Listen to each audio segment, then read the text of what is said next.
இப்போது பல்வேறு செய்தி களஞ்சியமாகவே இப்போ நீங்கள் இருக்கிறீங்க. ஏன் அப்படின்னா, இந்த தமிழ்நாடு தமிழக நிகழ்ச்சிகளில் வந்து நான் வரும்போதே வந்து நிறைய விஷயங்கள் வந்து கேள்விப்படாமல் வந்தேன், உங்ககிட்ட பகிர்ந்துக்கணுன்ட்டு. அப்படி பார்க்கும்போது இதுவரை எத்தனையோ குறிப்புகளை வந்து நீங்கள் அந்த நேயர்களுக்கு சொல்லியிருக்கீங்க. இப்போது அடுத்த உங்ககிட்ட கேட்க போகிற கேள்வி என்னென்னா, 1937 இந்திய எதிர்ப்பு போராட்டம் தொடங்கினாங்க. அந்த போராட்டம் எதற்காக தொடங்கினாங்க, அதனுடைய முக்கியத்துவம் என்ன அப்படின்றத பற்றி உங்களுடைய கருத்து? இந்திய எதிர்ப்பு போராட்டம் என்று சொல்வதை விட ஒரு தமிழ் காப்பு போராட்டம் என்று தான் அதை நம்ம சொல்ல வேண்டும். அந்த அளவுக்கு வந்து அன்றைய சென்னை மாகாணத்தில் தமிழ் பகுதியில் நடைபெற்ற அந்த போராட்டம் என்பது தமிழை வளப்படுத்துவதையும் அதனுடைய தொன்மையை வெளிப்படுத்துவதிலையும், மேலும் தமிழை வந்து மிகப்பெரிய ஒரு அறிவியல் பூர்வமான ஒரு மொழியாக மாற்றுவதற்கான அனைத்து முயற்சிகளும் எடுக்கப்பட்ட ஒரு ஒருங்கிணைந்த மொழி வளர்ச்சிக்கான ஒரு போராட்டமாக தான் அதை வந்து நம்ம பார்க்க வேண்டும்.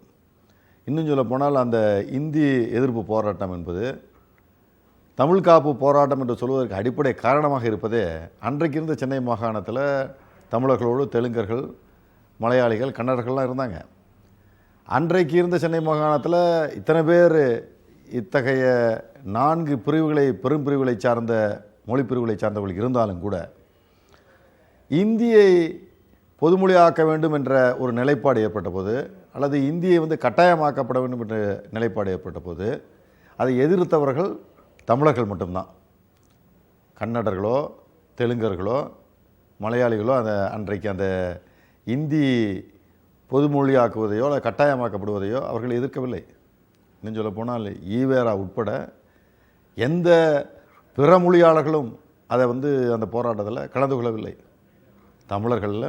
தமிழர்களுக்காக நடத்திய அந்த போராட்டம் தான் தமிழ் காப்பு போராட்டம் என்று நான் சொல்லக்கூடிய அந்த முதல் இந்திய எதிர்ப்பு போராட்டம். அந்த வகையில் தான் வந்து அந்த இந்திய எதிர்ப்பு போராட்டம் சிறப்பு பெறுகிறது, முக்கியத்துவம் அடைகிறது.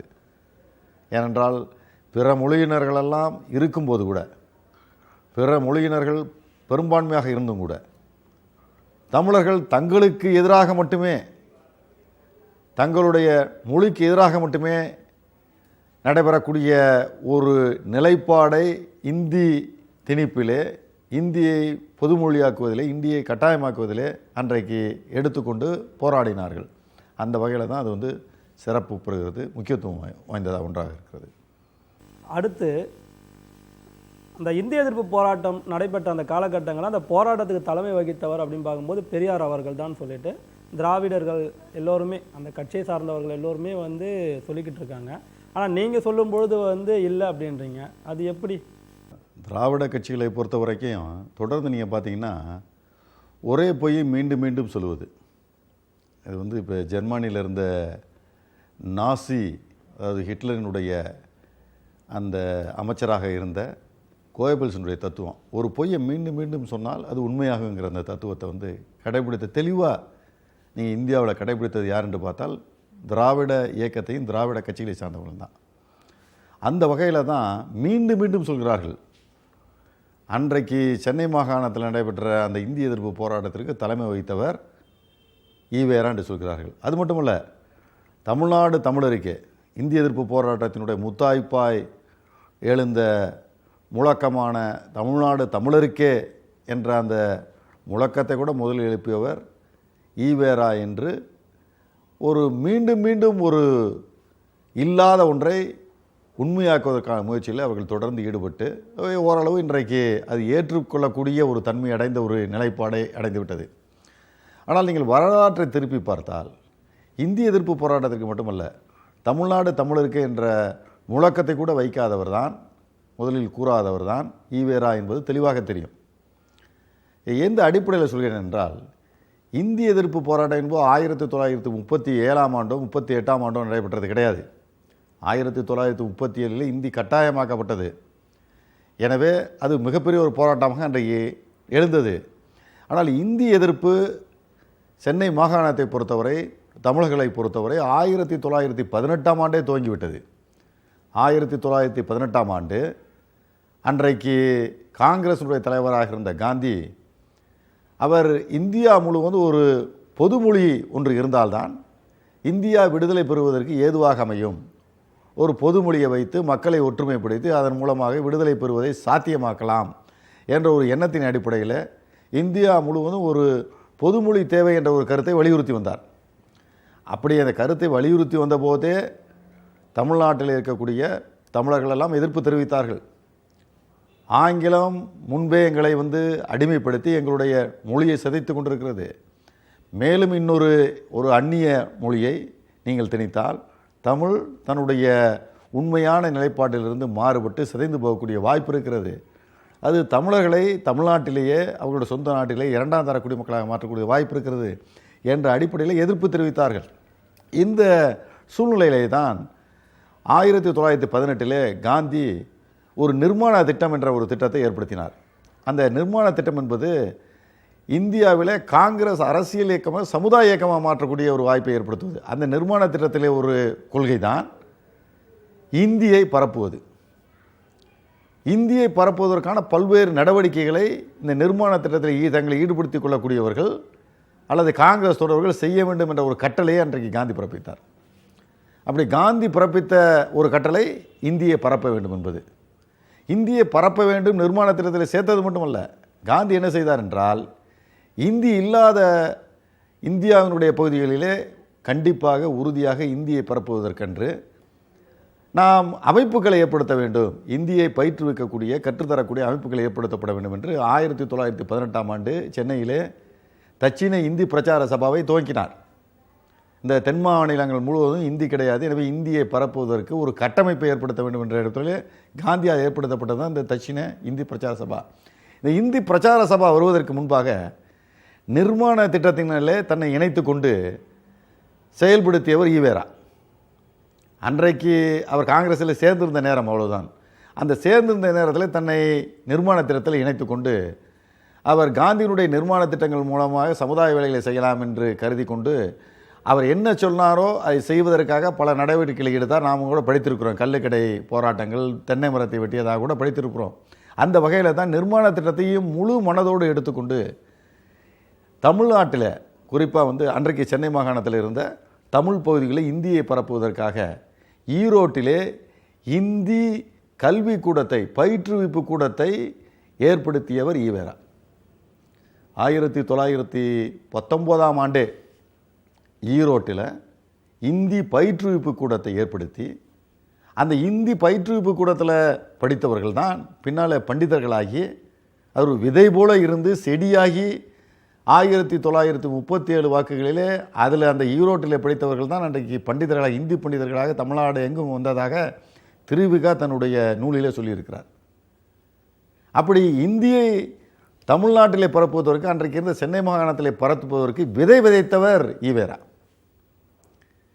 அது மட்டுமல்ல, அன்றைக்கு நான் முன்பே சொன்னது போல பல வாரங்களில் நம்ம சொல்லியிருக்கிறோம். அதாவது இந்தியை யார் எதிர்க்க முடியும்? இந்திக்கு அப்பாற்பட்ட ஒரு மொழிப்பிரிவினர் தான் எதிர்க்க முடியும். அந்த வகையில் பார்த்தீங்கன்னா நீங்கள் தெலுங்கு கன்னடமும் இந்தியோடு அல்லது சமஸ்கிருதத்தோடு வடமொழியோடு கலந்து விட்ட ஒரு மொழிகள். அதில் இருந்தவர்கள் ஏற்றுக்கொண்டார்கள். ஆனால் தமிழர்கள் தங்களுடைய மொழியான தமிழ் சமஸ்கிருதத்திலிருந்து வடமொழியிலிருந்து வேறுபட்டது என்பது அடித்து உறுதியாக கூறி வந்தார்கள். அந்த வகையில் தான் தமிழர்கள் இந்தியை எதிர்ப்பதற்காக துணிந்தார்கள். ஈவேரா தமிழர் கிடையாது. அவருக்கு அந்த எண்ணம் வருவதற்கான வாய்ப்பும் அந்த நேரத்தில் கிடையாது. அது மட்டுமல்ல, நீங்கள் 1937 தான் இந்தி கட்டாயமாக்கப்பட்டது. இந்த 1918 ஹிந்தியை பொதுமொழியாக்க வேண்டும் என்று மிகப்பெரிய அளவில் பரவலான கருத்து பரிமாற்றங்கள் தொடர்ந்து நடைபெற்றது. அந்த கருத்து பரிமாற்றம் நடைபெற்ற போது அவர் இந்திக்கான பள்ளி வைத்ததை பார்த்தோம், கல்விக்கூடத்தை ஈரோட்டில் வைத்திருந்ததை பார்த்தோம். அதனை தொடர்ந்து ஏதாவது கருத்து சொல்லியிருக்கிறார் ஈவேரா என்று பார்த்தால் கிடையாது. இன்னும் சொல்ல போனால் 1937 ஆண்டு இந்தி கட்டாயமாக்கப்பட்டது கூட அவர் கிடையாது, வரவில்லை, அதை எதிர்க்க முன் வரவில்லை. 1937 டிசம்பர் மாதம் 26 திருச்சியில் நடைபெற்ற 4வது சென்னை மாகாண தமிழர் மாநாட்டில் தான் முதல் முறையாக அவர் பார்க்க முடிகிறது. ஆனால் அதற்குள் இந்திய எதிர்ப்பு போராட்டம் மிகப்பெரிய அளவில் வளர்ந்து விட்டது. எனவே அவர் தலைமையில் இந்திய எதிர்ப்பு போராட்டம் நடைபெற்றிருக்கலாம் என்று கருதுவதற்கே வாய்ப்பு கிடையாது. இந்திய எதிர்ப்பு போராட்டத்தினுடைய முழு வரலாறையும் எடுத்து பார்க்கும்போது எந்த ஒரு போராட்டத்திற்கும் ஈவேரா தலைமையை ஏற்றதற்காக நாம் பார்க்கவே முடியவில்லை. அது மட்டும் இல்லை, நீங்கள் வந்து காங்கிரஸில் இருக்கும் வரை அவர் இருந்த போராட்டம் அவர் தலைமையில் அவராக துவங்கி அவர் தலைமையில் நடத்திய அல்லது அவர் வழிகாட்டி நடத்திய போராட்டம் எதுவும் இருக்கிறார் என்று பார்த்தால் ஒன்றுமே கிடையாது. கள்ளுக்கடை மறியலில் கலந்து கொண்டார், வைக்கம் போராட்டத்தில் கலந்து கொண்டாரெல்லாம் படிக்கிறோம். இதெல்லாம் அவர் நடத்திய போராட்டம் கிடையாது, காந்தி நடத்திய போராட்டம் அது. அந்த காந்தி வழிகாட்டி அந்த போராட்டங்களில் தான் ஒரு தொண்டராக இருந்து கலந்து கொண்டார். காங்கிரஸிலிருந்து 1925 விலகவில்லை. காங்கிரஸிலிருந்து பணிகளில் ஈடுபடாமல் வெளியே நின்று அவர் சமுதாய பணிகளை ஆற்றுவதாக நாம் பார்க்கக்கூடிய காலகட்டத்தில் கூட இந்த 1937ஆம் ஆண்டு வரை எந்த ஒரு போராட்டத்திற்கும் அல்லது ஒரு போராட்ட கருத்தையோ துவங்கியோ அல்லது தலைமையேற்றோ வழிகாட்டியோ அவர் நடத்தவில்லை. அவர் செய்ததெல்லாம் எங்காவது கூட்டங்கள் நடைபெற்றால் அந்த கூட்டங்களில் கலந்து கொண்டு கருத்துக்களை பரப்புவது, தன்னுடைய சொந்த பத்திரிகையான குடியரசில் தன்னுடைய கருத்துக்களை எழுதுவது, இதுதான் அவர் செய்த பணியை தவிர போராட்ட களங்களிலே இறங்கி தன்னை ஈடுபடுத்தி கொண்டு முழுமையாக ஒரு போராட்டவாதியாக அவர் என்றைக்கும் இருந்ததில்லை. ஆனால் 1937 சரி, அதுக்கு முன்னரும் சரி, இந்த இந்தியை எதிர்த்த தமிழர்கள் நடத்திய அந்த போராட்டம் என்பது களத்திலே இறங்கி நடைபெற்ற போராட்டம். இந்த களத்திலே இறங்கி நடைபெற்ற அந்த போராட்டத்தில் அதனுடைய போராட்ட பாணியை ஈவேராவினுடைய பாணியிலிருந்து முற்றிலும் வேறுபட்டது. அப்படி முற்றிலும் வேறுபட்ட ஒரு பாணியை அமைக்க வேண்டும் என்றால் அதற்கு அவர் தலைமை இருந்திருக்க முடியாது. இன்னும் அதற்கு பிறகு இன்னும் ஒரு பார்வையை நீங்கள் பார்க்கலாம். நீங்கள் இந்த இந்திய எதிர்ப்பு போராட்டத்தில் ஏதோ வந்து பார்ப்பனர் அல்லாத மக்கள் தான் கலந்து கொண்டார்கள் என்று இல்லை. பார்ப்பனர்கள் கலந்து கொண்டார்கள், சமய சித்தாந்தவாதிகள்லாம் கலந்து கொண்டார்கள், ஆன்மீகவாதிகள்லாம் கலந்து கொண்டார்கள். ஒருவேளை ஈவேரா கலந்து கொண்டிருந்தால் இவர்கள்லாம் கலந்து கொண்டிருப்பார்களா? ஈவேரா தலைமையில் இந்த போராட்டம் நடைபெற்றிருந்தால் இவர்கள்லாம் கலந்து கொண்டிருப்பாங்களா? சுவாமி விபுலானந்த அடிகள் கலந்து கொண்டிருக்கார். இப்படி பல பேரை நம்ம குறிப்பிட்டு கூட சொல்லலாம். நம்ம இப்போ இவர்களெல்லாம் வந்து ஆன்மீகவாதிகள் கலந்து கொண்டார்கள். இப்படி இந்த ஆன்மீகவாதிகள் கலந்து கொண்டவர்கள் ஈவேரா ஒருவேளை தலைமையை இருந்தால் கலந்து கொண்டிருப்பார்களா? கிடையாது. பார்ப்பனர்களோ பார்ப்பனர் அல்லாதவர்களோ ஆன்மீகவாதிகளோ நாத்திகவாதிகளோ இப்படி எல்லாவற்றிற்கும் பறந்துபட்டு தமிழ் என்ற ஒரே பார்வையில் அந்த போராட்டத்திலே கலந்து கொண்டு தமிழர்கள்லாம் கலந்து கொண்டு அந்த போராட்டத்தை நடத்தினார்கள்.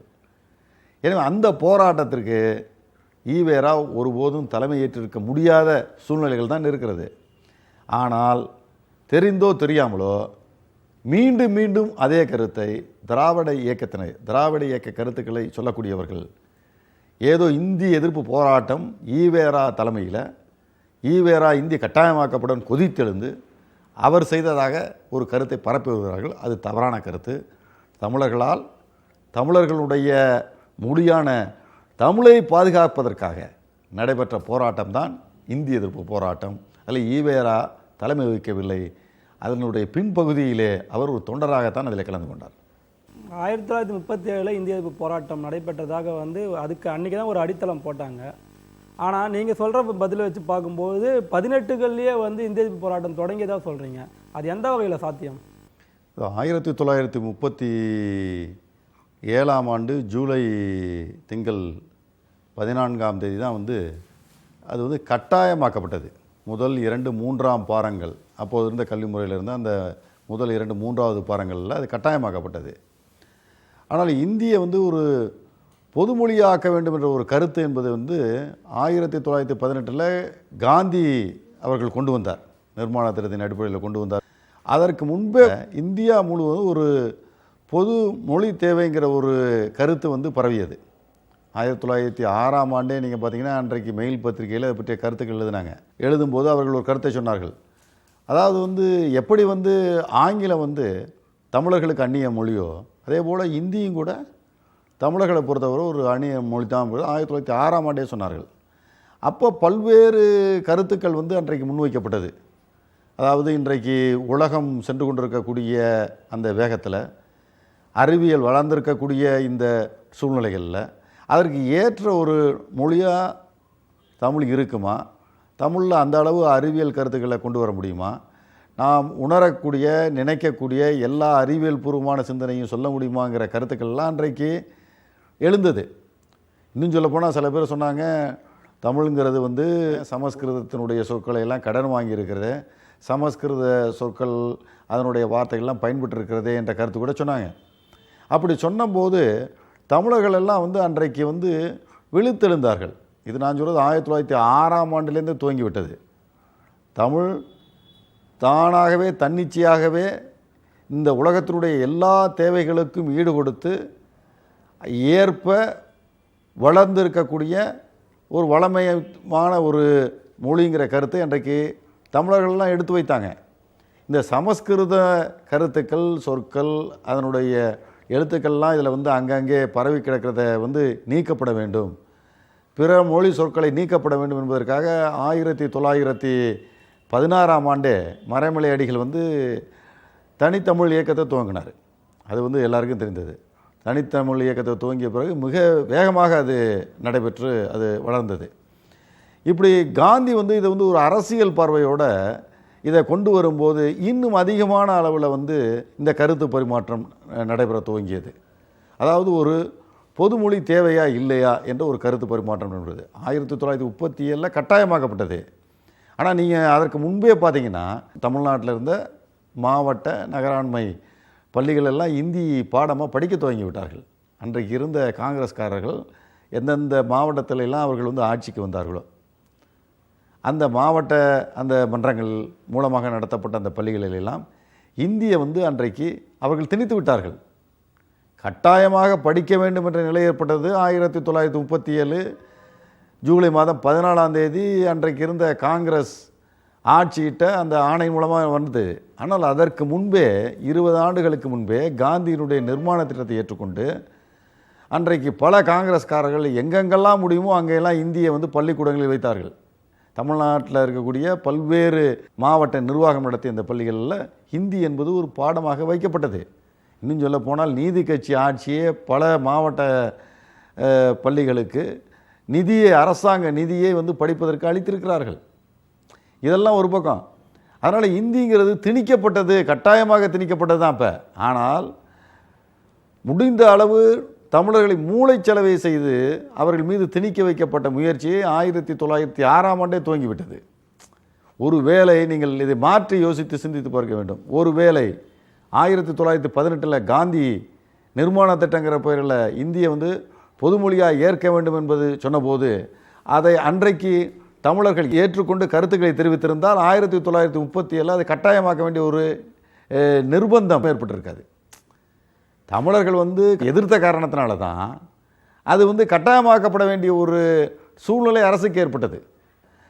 தமிழ் மொழி மீது என்ன குறை சொல்கிறார்கள் என்றால், தமிழ் மொழி ஒரு அறிவியல் மொழி அல்ல, தமிழ் மொழி எல்லா விதமான உணர்வுகளையும் எல்லா விதமான சிந்தனைகளையும் வெளிப்படுத்தக்கூடியதற்கு தகுந்த மொழி அல்ல, புதிதாக ஏற்பட்டிருக்கக்கூடிய அறிவியல் சிந்தனைகளுக்கு ஏற்ப அவற்றை வெளிப்படுத்தக்கூடிய ஒரு நிலைப்பாட்டில் தமிழ் மொழி இல்லை என்ற கருத்தை முன்வைத்தார்கள். இப்போ இந்த குறையை போக்க வேண்டும் என்ற அடிப்படையில் வந்து தமிழர்கள் வந்து பல்வேறு வகையில் செயல்பட்டாங்க.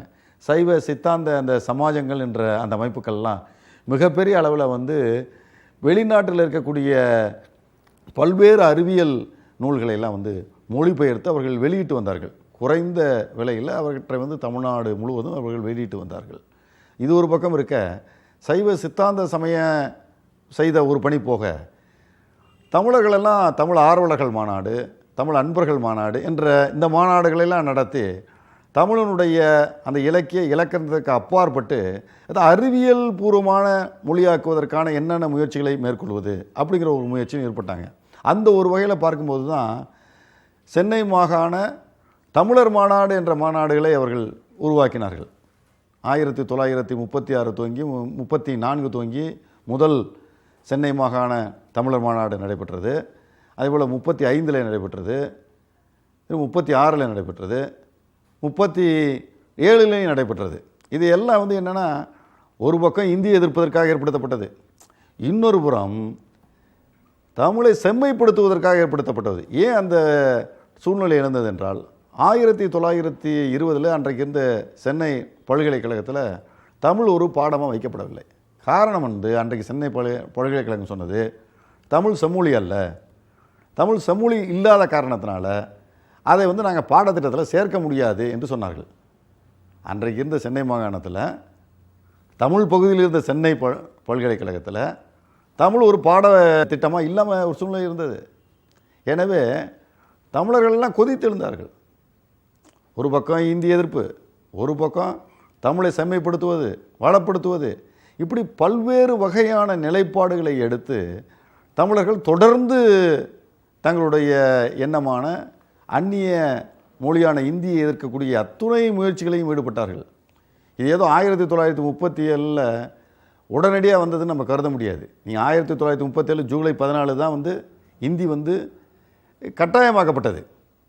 ஆனால் 1937 ஜூலைக்கு முன்பாக நீங்கள் வந்து இந்த இந்தியை பற்றி வந்த கட்டுரைகள் இருக்கு பாருங்க, இந்தியை எதிர்த்து தமிழர்கள் வெளியிட்ட கட்டுரைகள் இருக்கு பாருங்க, அந்த இதை பார்த்தீங்கனாலே உங்களுக்கு தெரியும் எந்த அளவு வந்து தமிழர்கள் இந்திய எதிர்ப்பதற்கான எல்லா விதமான முயற்சிகளிலும் ஈடுபட்டார்கள் என்பதை நீங்கள் அப்போ பார்த்தாலே தெரியும். 1936ஆம் ஆண்டு இந்தி மொழிபெயர்ச்சி ஏற்புடையதாகுமா அப்படின்னு மறைமலை அடிகள் கட்டுரை வெளியிட்டார். இப்போ இந்தி கட்டாயமாக்குவதற்கு முன்பு. அதே போல் தமிழருக்கு இந்தி வேண்டுமா, சுவாமி சுத்தானந்த பாரதியார் ஒரு கட்டுரை எழுதியிருக்காரு, செந்தமிழ் செல்வியில் வந்திருக்கிறது. தமிழர் சிறப்பு தமிழர் கடமைன்னு சொல்லிட்டு வித்வான் வே கோவிந்தன் வந்து செந்தமிழ் செல்வியில் எழுதியிருக்காரு. அதுபோல் தமிழும் இந்தியும் ஈழத்து சிவானந்த அடிகள் எழுதியிருக்காரு 1936 தான். அதுபோல் தமிழ் கலை சொல்லாக்க மாநாடு அதே ஆண்டு நடைபெற்றது. 1936ஆம் ஆண்டு சுவாமி விபுலானந்த தலைமையில் நடைபெற்றது. அது வந்து தமிழை வந்து செம்மையாக்குவதற்கான எல்லா முயற்சிகளிலும் மக்கள் ஈடுபட்டார்கள். தனக்குவமை இல்லாதது தமிழ்மொழி அப்படின்னு ஈழத்து சிவானந்த அடிகள் 1936 இந்த இந்திய எதிர்ப்பை ஒட்டி தமிழ் எப்படி வந்து ஒரு நிகரற்ற ஈடு இணையற்ற மொழிங்கிறத பற்றி அவர் அன்றைக்கே எழுதியிருக்கிறார்கள். இப்போ எந்த அளவு ஒரு தாக்கத்தை ஏற்படுத்தக்கூடிய அளவுக்கு தமிழர்கள் இந்தி வந்து கட்டாயமாக்கப்படுவதற்கு முன்பே அதை வந்து அந்த கருத்தை வந்து பரப்பியிருக்கிறார்கள் என்பதை பார்க்க வேண்டும். நீங்கள் வந்து இந்தி இல்லைன்னு சொல்ல முடியாது. அன்றைக்கு இருந்த தமிழ் பகுதியில் இருந்த மாவட்ட நிர்வாக அந்த பள்ளிக்கூடங்களெல்லாம் இந்தி இருந்தது. அன்றைக்கு இருந்த நீதி கட்சியும் அந்த இந்தி படிப்பிற்கு நிதி உதவி செய்தது. இந்தி இருந்தது, பள்ளிக்கூடங்களில் இருந்தது. ஆனால் கட்டாயமாக அதில் வந்து நீங்கள் வெற்றி பெறணும்னு சொல்லலை, அவ்வளோதான். ஆனால் கட்டாயமாக நீங்கள் படிக்க வேண்டும் என்று சொன்னது 1937.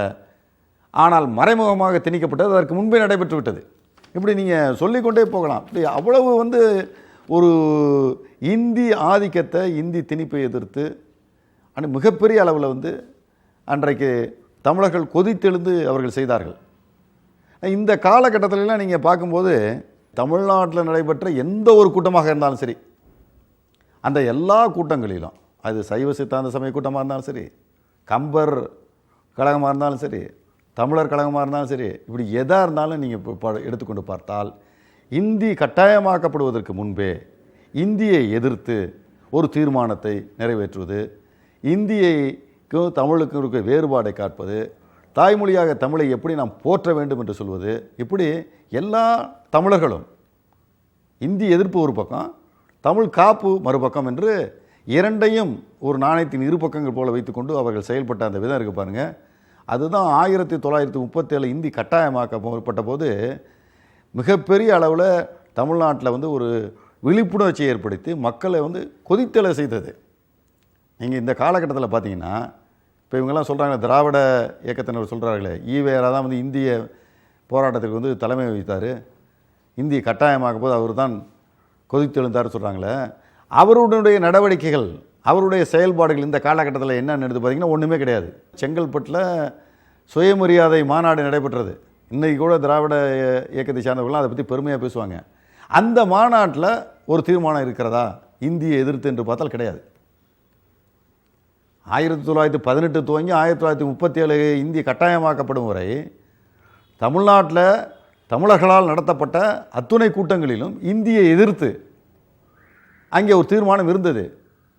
சைவ சித்தாந்த சமயம், தமிழ் அன்பர்கள் மாநாடு, தமிழ் ஆர்வலர்கள் மாநாடு, தமிழர் சங்கம், எப்படி எதை எடுத்துக்கொண்டாலும் அங்கே இந்தி எதிர்த்து இந்தி பொதுமொழியாவதை எதிர்த்து ஒரு தீர்மானம் இருந்தது. ஆனால் 1929 ஈவேரா தலைமையில் நடைபெற்ற அந்த செங்கல்பட்டு சுயமரியாதை மாநாடு தீர்மானங்கள் எடுத்து பார்த்தீங்கன்னா அதில் இந்தி எதிர்த்து ஒன்றுமே கிடையாது. இன்னும் சொல்ல போனால் மறைமுகமாக என்ன சொல்கிறாங்க, அதில் இந்தியை படிக்க வேண்டும் என்று சொல்கிறார்கள்.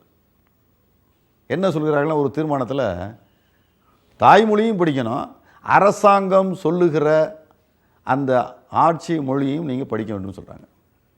அந்த தீர்மானத்தை பார்த்தீங்கன்னா இப்போ அதனால தான் சொல்கிறோம், ஈவேரா தலைமை அதில் கண்டிப்பாக கிடையாது. இன்னும் சொல்லப்போனால் இன்னும் நம்ம விரிவாக பேசும்போது சொல்லலாம், 1937 ஜூலை மாதம் கட்டாயமாக்கப்பட்ட பிறகு கூட அவர் உடனடியாக களத்தில் இறங்கலை, கருத்தும் சொல்லவில்லை.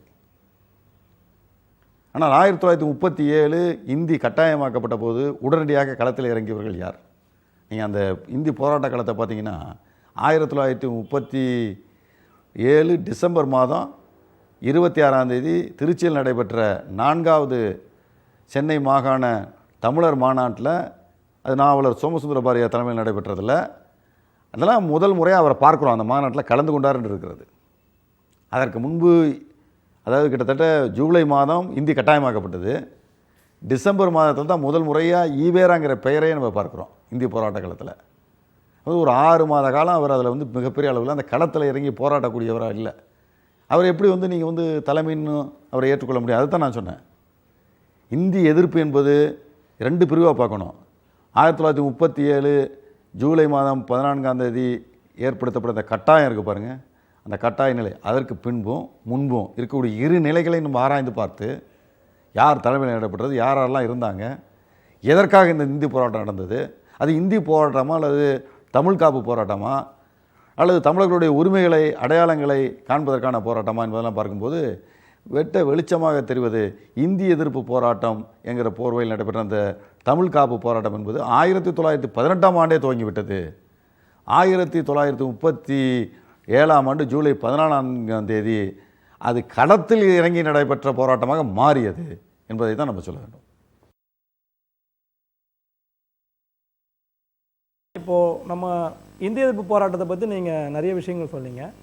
இந்திய எதிர்ப்பு போராட்டத்துக்கு பெரியார் அவர்கள் வந்து தலைமை வகிக்கல. நீங்கள் அதே காலகட்டத்தில் பல்வேறு தலைவர்கள் எல்லாம் வந்து அந்த போராட்டத்தில் களம் இறங்கி வெற்றி கண்டாருங்க. ஆனால் இறுதி வரை யார் அந்த தலைமையை ஏற்று அந்த இந்திய எதிர்ப்பு போராட்டத்தை வெற்றி கண்டவர் என்று உங்களால் சொல்ல முடியுமா? இந்திய எதிர்ப்பு போராட்டத்தை வந்து அது கட்டாயமாக்கப்படுவதற்கு சிறிது காலம் துவங்கி கட்டாயமாக்கப்பட்ட அந்த காலகட்டத்திலிருந்து அந்த கட்டாய இந்தி என்கிற ஆணை திரும்ப பெறும் வரை அதனுடைய தலைமை யாரிடம் இருந்தது என்று பார்த்தால், குறிப்பிட்டு சொல்ல வேண்டுமென்றால் நாவலர் சோமசுந்தர பாரதியார், அதற்கு அடுத்த நிலையில் மறைமலை அடிகள், சிவானந்த அடிகள், சுவாமி விபுலானந்தா, நாமு வேங்கடசாமி நாட்டார், உமா மகேஸ்வரன் பிள்ளை போன்றவர்களெல்லாம் நம்ம வரிசையாக சொல்லிக்கொண்டே செல்லலாம். இதில் வந்து ஒரு நிலையில் வந்து 1938 துவங்கி தான் வந்து ஜனவரி துவங்கி தான் வந்து ஈவேராவுடைய பணியை அதில் பார்க்க முடிகிறது. அது ஒரு தலைமைப்படத்தில் வைத்து பார்க்க முடியவில்லை. அதுக்கு அடுத்தடுத்த நிலைகளில் தான் வைத்து அவரை பார்க்க முடிகிறது. இந்திய எதிர்ப்பு போராட்டத்தினுடைய எல்லா விதமான அந்த அமைப்பு தலைமையும் நாவலர் சோமசுந்தர பாரதியாரிடம் தான் இருந்தது. அதில் வந்து இது வந்து இப்போ பதிவான அந்த ஆவணங்களினுடைய அடிப்படையில் நம்ம சொல்ல வேண்டுமென்றால், அல்லது நடைபெற்ற வரலாற்று நிகழ்வுகளின் அடிப்படையில் சொல்ல வேண்டுமென்றால், நீங்கள் நாவலர் சோமசுந்தர பாரதியார் வழிகாட்டுதல் அவர் தலைமையின் கீழ் தான் இந்திய எதிர்ப்பு போராட்டம் நடைபெற்றது என்று உறுதியாக சொல்லலாம். நம்ம 37க்கு முன்பாகவும் சரி அதற்கு பின்பும் நடைபெற்ற போராட்டங்கள் எல்லோருமே வந்து தமிழர்கள் வந்து களத்தில் குதித்தாங்க, அவர்கள் வந்து நடு சாலையில் வந்து போராட்டம் பண்ணாங்க சொல்கிறீங்க. தமிழர்கள் எல்லோருமே வந்து எதிர்பார்ப்பாங்க எந்தெந்த தமிழரெல்லாம் வந்து அன்றைக்கி போராட்ட காலத்தில் குதிச்சாங்க அப்படின்னு சொல்லிட்டு. பெரியார் என்கின்றவரை பற்றி தான் எல்லாரும் பேசுகிறோமே தவிர மறைந்து போன தலைவர்கள் யாருன்னு யாருக்கு தெரியாது. நீங்கள் குறிப்பிடும்படியான தலைவர்கள் யாருன்னு சொன்னீங்கன்னா நல்லாயிருக்கும். லட்சக்கணக்கான தமிழர்கள் வந்து அதில் கலந்துக்கிட்டாங்க. குறிப்பாக சொல்ல வேண்டுமென்றால் வந்து அது முன்னணியில் இருந்தது பார்த்திங்கன்னா, நாவலர் சோமசுந்தர பாரதியார், மறைமலை அடிகள், சுவாமி சுத்தானந்த பாரதியார், ஈழத்து சிவானந்த அடிகள், சுவாமி விபுலானந்தா, நாமு வெங்கடசாமி நாட்டார், உமா மகேஸ்வரன் பிள்ளை, கேஎம் பாலசுப்ரமணியம், அருள் தங்கையா, ஆர்பி சேதுப்பிள்ளை, சச்சிதானந்தம் பிள்ளை, அண்ணாதுரை, ஊசா வெங்கட்ராமையர், தண்டமிழ்தாசன் சொல்லக்கூடியவர், பண்டித கிருஷ்ணவேணி அம்மாள், நெல்லையப்ப பிள்ளை, கே தெய்வசிகாமணி முதலியார், ஜி.ஏ. நடேசன், இப்படி பல பேருடைய பட்டியலை சொல்லலாம். அப்புறம் சி.டி. நாயகம் போன்றவர்கள்லாம் வந்து முன்னணியில் இருந்து இந்த இந்திய எதிர்ப்பு போராட்டத்தை நடத்தினார்கள். அது இந்தி கட்டாயமாக்கப்பட்ட பிறகல்ல, இந்தி கட்டாயமாக்கப்பட்ட முன்பு இந்தியை கொண்டு வரலாம் என்ற எண்ணம் வரும்போதே இந்த போராட்ட களத்தில் இருந்தவர்கள்லாம் இத்தனை பேர் வந்தாங்க. அவர்கள் தொடர்ந்து இந்தி கட்டாயமாக்கப்பட்ட போது மிகப்பெரிய அளவில் வெகுண்டு எழுந்து போராட்ட களத்திலே குதித்து தங்களை அர்ப்பணித்துக் கொண்டவர்கள். இந்திய எதிர்ப்பு போராட்டத்தை நீங்கள் சொன்ன மாதிரி பல்வேறு காலகட்டங்கள் பலர் வந்து முன்னின்று நடத்தினார்கள், வெற்றி கண்டாருன்னு. இது எந்த வகையில் வந்து மக்கள்கிட்ட ஒரு எழுச்சியை உண்டாக்குச்சு? 1937 ஜூலை மாதம் 14ஆம் தேதி அந்த அறிவிப்பு வந்த பிறகு மிகப்பெரிய அளவில் வந்து தமிழ்நாட்டில் வந்து ஒரு எழுச்சி ஏற்பட்டது என்பதை யாரும் மறுக்க முடியாது.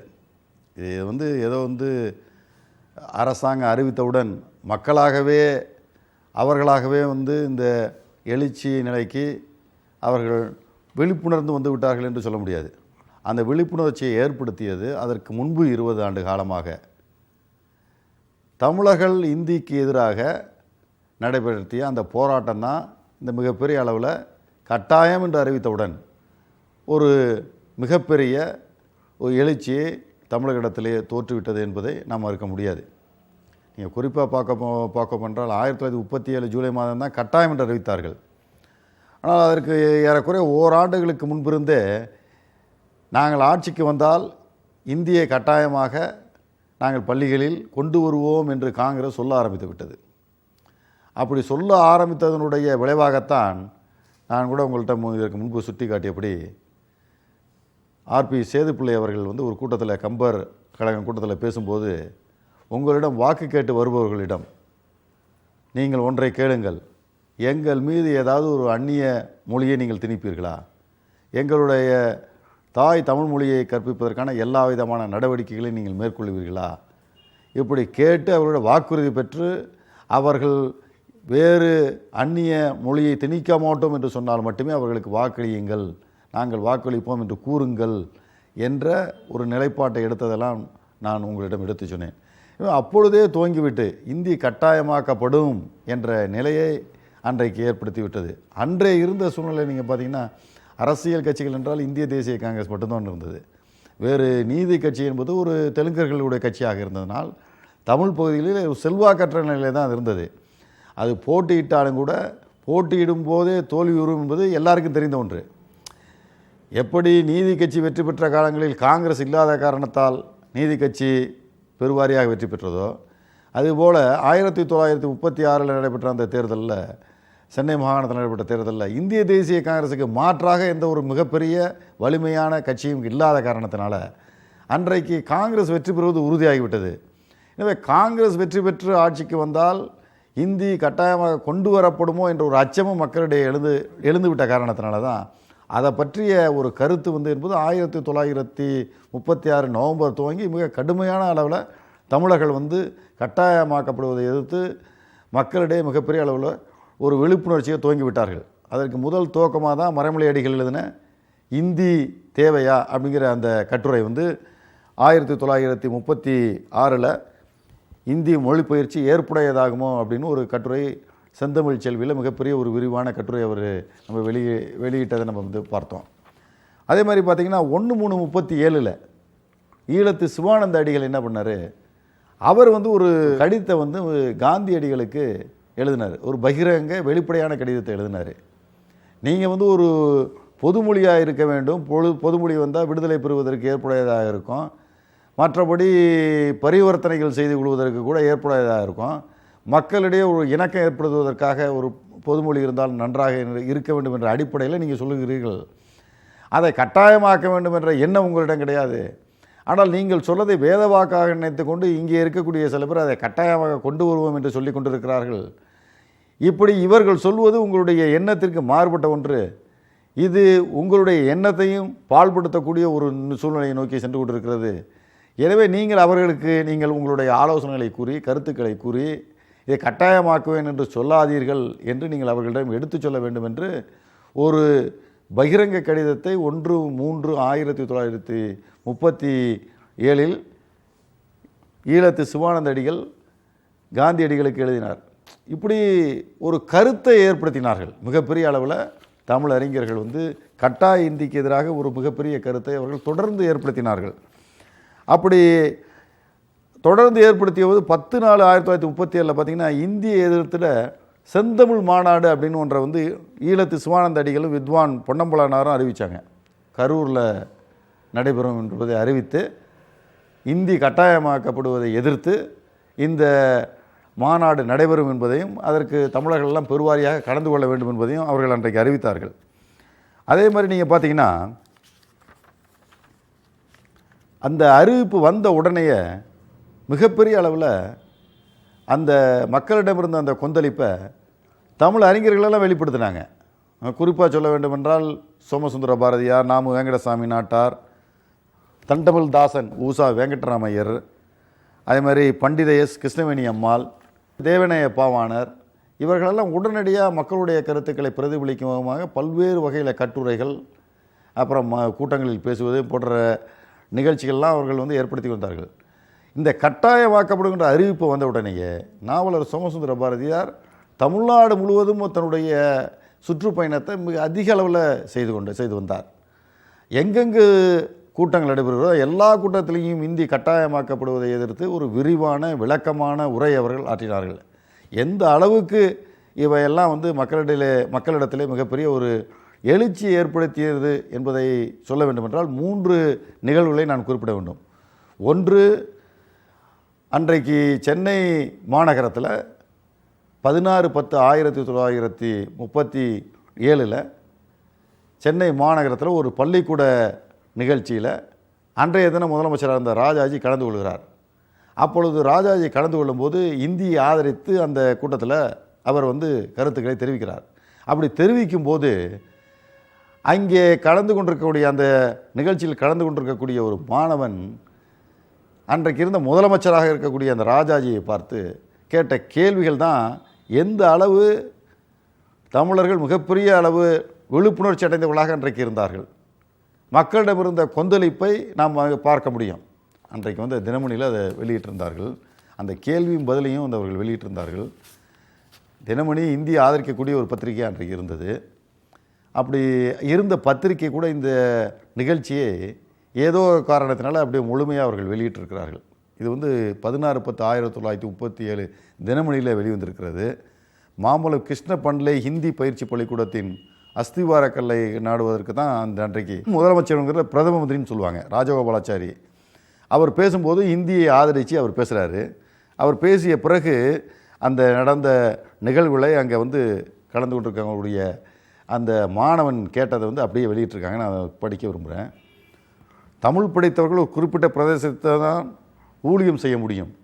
தென்னிந்தியர்கள் இந்தியை கற்றுக்கொண்டு அகில இந்தியாவுக்கு ஊழியம் செய்ய வேண்டும் என்பதே எனது விருப்பம் அப்படின்னு ராஜாஜி கூறுறாரு.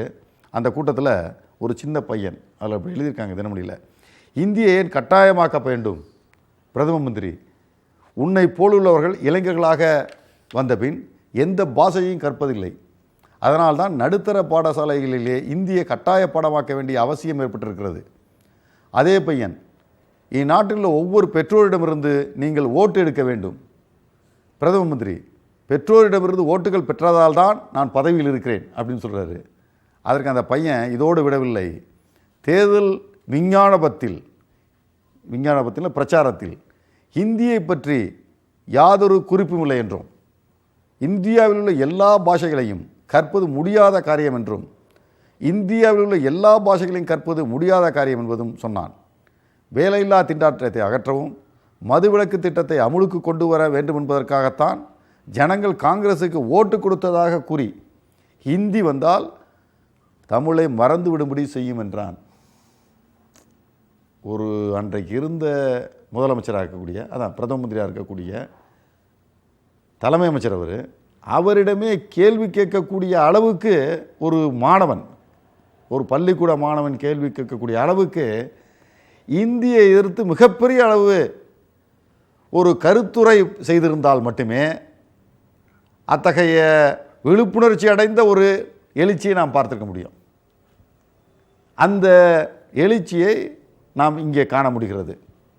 இதைத்தான் சொல்கிறேன். இது மக்களுடைய மிகப்பெரிய அளவிலான அந்த எழுச்சி என்பது இதிலிருந்து காணப்படுகிறது. அடுத்தது 22/11/1937 இந்திய எதிர்ப்பு கூட்டம் கரூரில் நடைபெற்றது. ஈழத்து சிவானந்த அடிகள் அதை ஏற்பாடு செய்திருந்தார். அதுவரை கரூரில் கூடாத அளவு மிகப்பெரிய அளவு கூட்டம் அங்கே கூடியது. அதுவரை கரூரில் கூடாத அளவு மிகப்பெரிய அளவு கூட்டம் அந்த கூட்டத்தில் கூடியது. அந்த கூட்டத்தில் நாவலர் சோமசுந்தர பாரதியார் கலந்து கொண்டு அவர் தங்கியிருந்த இடத்திலிருந்து கூட்டம் வரை மிகப்பெரிய அளவில் ஊர்வலமாக அவர் அழைத்து செல்லப்பட்டார். அந்த கூட்டத்தில் இன்னொரு சிறப்பு என்னன்னு பார்த்தீங்கன்னா, அந்த மாவட்டத்தினுடைய காங்கிரஸ் கமிட்டியினுடைய தலைவராக இருந்தவர் அந்த கூட்டத்தில் கலந்து கொண்டார். அது உண்மையிலே நீங்கள் பாராட்டக்கூடியது. மேற்போக்காக பார்த்தோம்னா அதில் ஒன்றும் தெரியாது. அவர் பேர் கஸ்தூரி ரங்க கோனார். அவர் அந்த கூட்டத்தில் கலந்து கொண்டு அவர் இந்தி எதிர்ப்பை தன்னுடைய அந்த நிலைப்பாட்டை அதில் உறுதி செய்தார். அதற்கு பிறகு நடந்தது தான் திருச்சியில் நடந்த போர்ப்பரணி. 1937 4வது சென்னை மாகாண தமிழர் மாநாடு. அதில் தமிழ்நாடு முழுவதும் மிகப்பெரிய அளவில் தமிழர்கள் அந்த இதுக்கு வந்திருந்தாங்க. மிகப்பெரிய அளவில் பெரிய ஊர்வலம் ஒன்று எடுத்து செல்லப்பட்டது. விண்ணெதிர குரல் கோஷங்கள் எழுப்பப்பட்டது. தமிழர்களுடைய ஒட்டுமொத்த உணர்வுகளை வெளிப்படுத்தக்கூடிய அளவுக்கு அந்த கூட்டமும் அந்த நிகழ்ச்சி நடைபெற்றது. அதற்கும் தலைமை வகித்தவர் நாவலர் சோமசுந்தர பாரதியார். இப்போ இதெல்லாம் என்ன எடுத்து காட்டுகிறது என்றால், நீங்கள் எல்லா அன்றைக்கு கட்டாயமாக அறிவிக்கப்பட்ட அந்த நாளிலிருந்து துவங்கி நடைபெற்ற தமிழகத்தில் நடைபெற்ற எல்லா கூட்டங்களிலும் இந்தி எதிர்ப்பு என்பது கட்டாயமாக்கப்பட்டது. அந்த அளவு மிகப்பெரிய ஒரு எழுச்சியை நாம் காண முடிகிறது. இந்த 3 நிகழ்ச்சிகளும் அன்றைய மக்களிடம் இருந்த அந்த எழுச்சியை நாம் உறுதியாக காண்பதற்கு வாய்ப்பாக அமைந்த நிகழ்வுகள் என்பது நாம் சொல்ல வேண்டும். முதல்ல அந்த சின்ன பையன் பள்ளி மாணவன் ஒரு பிரதம மந்திரியவை நேரடியாக கேள்வி கேட்டது. 2 அன்றைய தினம் கரூரில் கூடிய மிகப்பெரிய கூட்டம். 3வது 6 மாதங்களில் திருச்சியில் நடந்த மிகப்பெரிய போர்ப்பரணியும் கூட்டமும். இவையெல்லாம் அன்றைக்கு இந்திக்கு எதிர்ப்பாக தமிழர்கள், ஈவேரா தலைமையில் அல்ல, தமிழர்கள் தமிழனுடைய தலைமையிலே நடைபடுத்திய மிகப்பெரிய ஒரு விரிவான எழுச்சி பயணத்தை நம்ம இந்த இந்திய எதிர்ப்பு போராட்டத்தில் நம்ம பார்க்கலாம். ஐயா, இப்போ இந்திய எதிர்ப்பு போராட்டத்தை பற்றியெல்லாம் நிறைய விஷயங்கள் நம்ம பேச வேண்டியது. அதுக்கு முன்னாடி இந்த போராட்டத்தில் முத்தாய்ப்பான ஒரு விஷயம் என்ன அப்படின்னா, இன்றைக்கி அதுதான் நம்மளுடைய நிகழ்ச்சியோட டைட்டில், தமிழ்நாடு தமிழருக்கு. இந்த முழக்கத்தை யார் முழக்கமிட்டு இதுவரை வெற்றி பயணமாக கொண்டு வந்திருக்கிறார்கள் சொல்ல முடியுமா? இந்த இந்திய எதிர்ப்பு போராட்டத்திற்கு தலைமை என்பது எப்படி ஈவேரா என்ற ஒரு தவறான கருத்து பரப்பப்படுகிறதோ, அதே நிலையிலே தான் தமிழ்நாடு தமிழருக்கு என்ற முழக்கத்தை முதலில் வைத்தவர் ஈவேரா என்ற ஒரு கருத்தையும் தொடர்ந்து பரப்பி வருகிறார்கள். 1938 செப்டம்பர் மாதம் 11ஆம் தேதி சென்னை கடற்கரையில் நடைபெற்ற கூட்டத்திலே முதலாக தமிழ்நாடு தமிழருக்கே என்ற முழக்கத்தை ஈவேரா வைத்தார் என்ற கருத்தை தொடர்ந்து வலியுறுத்தி வருகிறார்கள். ஆனால் 1938 செப்டம்பர் மாதம் 11ஆம் தேதி சென்னை கடற்கரையில் நடைபெற்ற கூட்டத்தை பற்றிய நிகழ்வுகளை அன்றைக்கு இருக்கக்கூடிய பத்திரிகைகளிலே செய்தித்தாள்களில் நாம் பார்க்கும்போது அவை ஒன்றிலும் கூட அன்றைக்கு ஈவேரா அந்த கருத்தை சொன்னார் என்பது வெளியிடவில்லை. மாற்றாக அன்றைக்கு நடைபெற்ற அந்த 1938 செப்டம்பர் 11ஆம் கூட்டத்திலே ஈவேரா வெளியிட்ட கருத்து என்னவென்றால், தென்னிந்தியாவை பிரித்து இது ஒரு ராஜதானியாக, அதாவது ஆங்கிலேயர்களுக்கு அடிமைப்பட்ட ஒரு ராஜதானியாக, இதை ஒரு தனியான ஒரு டொமினியன் அந்தஸ்துள்ள ஒரு பகுதியாக அறிவிக்க வேண்டும் என்ற ஒரு குரலைத்தான், முழக்கத்தைத்தான் முன்வைத்தாரே தவிர அவர் வேறு எதுவும் முன்வைக்கவில்லை. தமிழ்நாடு தமிழருக்கு என்ற குரலை அவர் உயர்த்தவில்லை, அன்றைக்கு சொல்லவில்லை என்பதை செய்தித்தாள்கள் மற்றும் திராவிட இயக்கத்தை சார்ந்த அந்த நிகழ்வுகளை பார்த்து வெளியிட்டிருக்கக்கூடிய அந்த அறிஞர் பெருமக்கள் ஆய்வு கட்டுரைகள் எல்லாம் தெளிவாக இன்றைக்கு வெளியிட்டு கொண்டிருக்கின்றன. இதில் நீங்கள் பார்க்க வேண்டியது என்னவென்றால், அதே கூட்டத்தில் 1938 செப்டம்பர் 11 நடைபெற்ற அந்த கடற்கரை கூட்டத்தில் நாவலர் சோமசுந்தர பாரதியாரும் சரி, அதே போல் மறைமொழி அடிகளும் சரி, அவர்கள் அறிவித்தார்கள், முழங்கினார்கள், தமிழ்நாடு தமிழருக்கே என்று அந்த கூட்டத்திலே அவர்கள் முழங்கினார்கள். ஆனால் அந்த கூட்டத்திலும் கூட முழங்காத ஈவேரா தமிழ்நாடு தமிழருக்கே கருத்தை முதலிலே வைத்தவர் என்று ஒரு கருத்தை, தவறான கருத்தை திராவிட இயக்கத்தவர்கள் தொடர்ந்து பரப்பி வருகிறார்கள். இன்னும் சொல்லப்போனால் 1900 செப்டம்பர் 11 முதலாக தமிழ்நாடு தமிழருக்கே என்ற குரல் வைக்கப்படவில்லை. அதற்கு முன்பே, அதாவது 1937 அக்டோபர் மாதம் தான் முதலாக தமிழ்நாடு தமிழருக்கே என்ற கருத்து முன்வைக்கப்பட்டது என்பது, அதுவும் நாவலர் சோமசுந்தர பாரதியாரால் முன்வைக்கப்பட்டது என்பதை யாரும் மறுக்க முடியாது. 8/10/1937 நடைபெற்ற சென்னையில் நடைபெற்ற ஒரு கூட்டத்தில் நாவலர் சோமசுந்தர பாரதியார் ஒரு கருத்தை வெளியிட்டார். அதாவது, தமிழர்களுடைய உணர்வுகளுக்கும் எண்ணங்களுக்கும் மாறாக இந்தி தமிழர்கள் மீது கட்டாயமாக திணிக்கப்படுகிறது. இது தமிழர்களுடைய பண்பாட்டின் மீது, தமிழர்களுடைய கலாச்சாரத்தின் மீது, தமிழர்களுடைய உயர்வின் மீது எடுக்கப்பட்ட மிகப்பெரிய தாக்குதல் என்று கூறி, இதை வாய்ப்பாக பயன்படுத்தி தமிழர்களெல்லாம் ஒருங்கிணைத்து தனி தமிழ்நாட்டை உருவாக்க முன்வர வேண்டும் என்று அன்றைக்கு அந்த கூட்டத்திலே அவர் வெளியிட்டார். அதாவது 1937 ஜூலை 14 இந்தி கட்டாயமாக்கப்படுகிறது. தொடர்ந்து 20 ஆண்டு காலமாக இந்தியை எதிர்த்து நாம் போராடி வருகிறோம், இந்தி எதிர்ப்பு கூட்டங்களை நடத்தி வருகிறோம், தமிழுக்கு மிகப்பெரிய இன்னல் இடையூறு ஏற்பட்டுகிறது என்று சொல்லி வருகிறோம். இதை மீறி இந்த நாட்டிலே நம் மீது இந்தியை திணிக்கிறார்கள் என்றால், நாம் உறுதியாக ஒரு தனிநாடு பெற்றால் மட்டுமே, தமிழர்களுக்கான முழு உரிமை படைத்த நாடு பெற்றால் மட்டுமே தமிழ் மொழியும் தமிழர்களும் காப்பாற்றப்படுவார்கள் என்ற எண்ணத்திலே ஜூலை 14 1937க்கு பிறகு 3 மாதங்களில் 1937 அக்டோபர் மாதத்திலே சென்னையிலே தமிழர் கழகம் என்பதை முதலாக நிறுவப்பட்டது. அந்த தமிழர் கழகத்தினுடைய நோக்கம் என்னவென்றால், தமிழ் மொழியாக்கத்திற்கும் இந்தி எதிர்ப்புக்கும் தமிழர் முன்னேற்றத்திற்கும்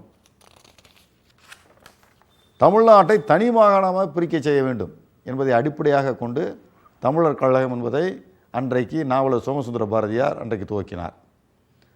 அதனுடைய இன்னொரு நோக்கம் என்னவென்று பார்த்தால், எல்லா துறைகளிலும் தமிழர் தம் உரிமைகள் யாவற்றையும் ஏற்றவாறு பெற உழைத்தல், தமிழ் மொழியின் தூய்மை வளர்ச்சிக்கு நேரும் இடையூறுகள் யாவற்றையும் அவ்வப்போது கலைந்தெறிந்து மொழி பெருமையை பாதுகாக்க உழைத்தல், தொடக்க கல்வி முதல் பல்கலைக்கழகம் தமிழே, ஊர்கள் தோறும் தமிழ் தொண்டர்படை திரட்டல், இவையெல்லாம் நோக்கமாக வைத்து அன்றைக்கு தமிழர் கழகம் துவங்கப்பட்டது. அப்படி துவக்கப்பட்ட தமிழர் கழகமானது தமிழ்நாடு எங்கும் விரிவாக பல இடங்களிலே அது துவக்கப்பட்டது. அது எல்லா அந்த தமிழர் கழகத்தினுடைய குறிக்கோள்கள் தமிழ்நாட்டை தனி மாகாணமாக பிரிக்கப்பட வேண்டும். அன்றைக்கு இருந்த அந்த ஆங்கிலேயர்களுடைய அந்த ஆட்சியின் கீழே தனி மாகாணமாக பிரிப்பதே ஒரு தனி நாட்டுக்கான ஒரு வழிகோடக்கூடிய செயல் என்பதை எல்லாரும் அறிந்திருந்தார்கள். ஒரு தனி மாகாணமாக பிரித்தாலே அது ஒரு தனி நாட்டிற்கான தமிழ்நாடு தமிழருக்கே என்கிற நிலைப்பாட்டை ஏற்படுத்தக்கூடிய ஒரு சூழ்நிலையை உருவாக்கலாம் என்ற அடிப்படையில் அன்றைக்கு அந்த கருத்தை வைத்தார்கள். இந்த கருத்தை ஒட்டி அன்றைக்கு சுவாமி விபுலானந்தர் அதே 1900 அக்டோபர் மாதமே தமிழ்நாடு தமிழருக்கே என்பதை வலியுறுத்தி அவர் அன்றைக்கு கவிதை எழுதினார்.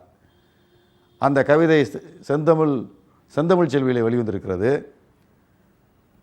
என்னருமை தமிழர்களே, தமிழ்நாடு தமிழருக்கே, தமிழர் சேமம் தமிழர்களின் ஒற்றுமையே, தமிழர் பேச்சு தனித்தமிழே எனில் வாழ்வு தலைப்பதாமே அப்படின்னு அன்னைக்கே 1937 அந்த கருத்தை அன்றைக்கு வலியுறுத்தியிருக்கிறார்கள்.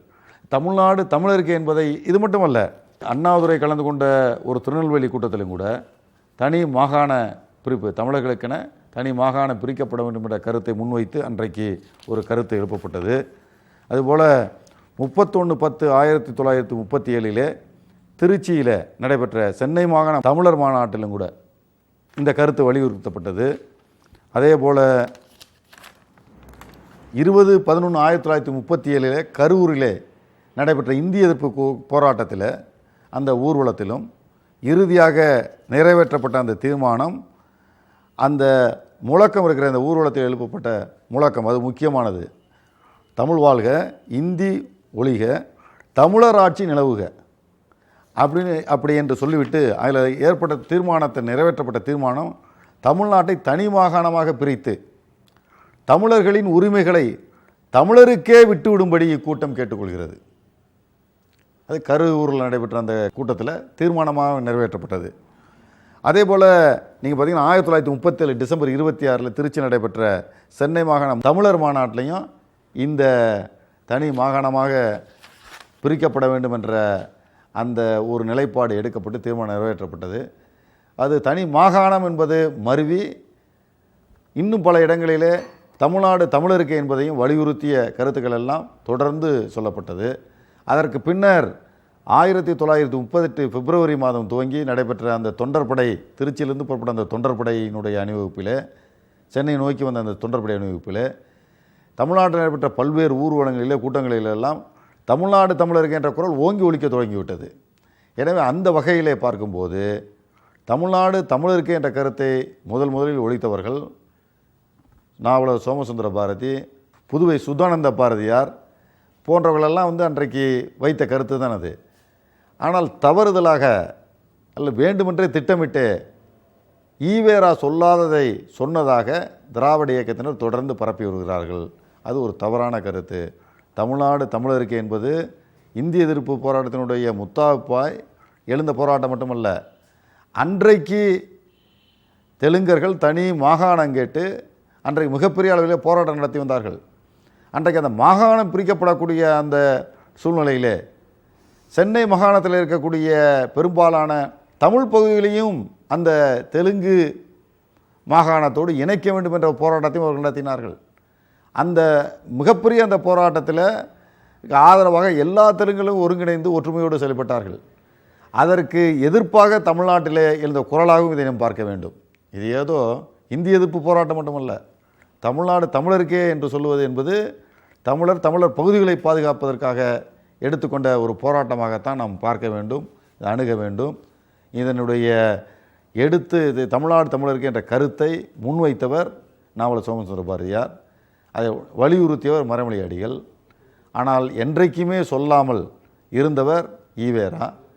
அவர் சொன்னது திராவிட நாடு திராவிடருக்கு என்பதை தானே தவிர தமிழ்நாடு தமிழருக்கே அல்ல என்பதை நாம் உறுதியாக நாம் கருதலாம். அவர் பின்னால் தமிழ்நாடு தமிழருக்கே என்று நான் சொல்லவே இல்லை, திராவிட நாடு திராவிடருக்கே என்ற அடிப்படையில் தான் சொன்னேன் என்று பல கூட்டங்களில் சொல்லியிருக்கிறார், எழுதியும் இருக்கிறார்.